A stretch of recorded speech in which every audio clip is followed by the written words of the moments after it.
What's the meaning of creed?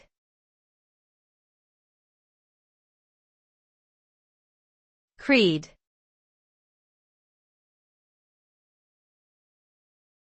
Creed.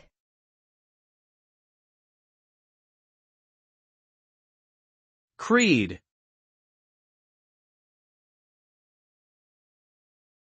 Creed.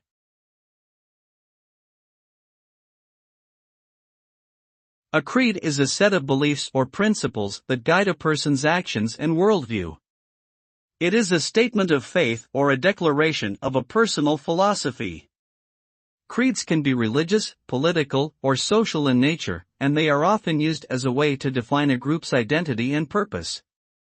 They can also be used to unite individuals with shared values and beliefs.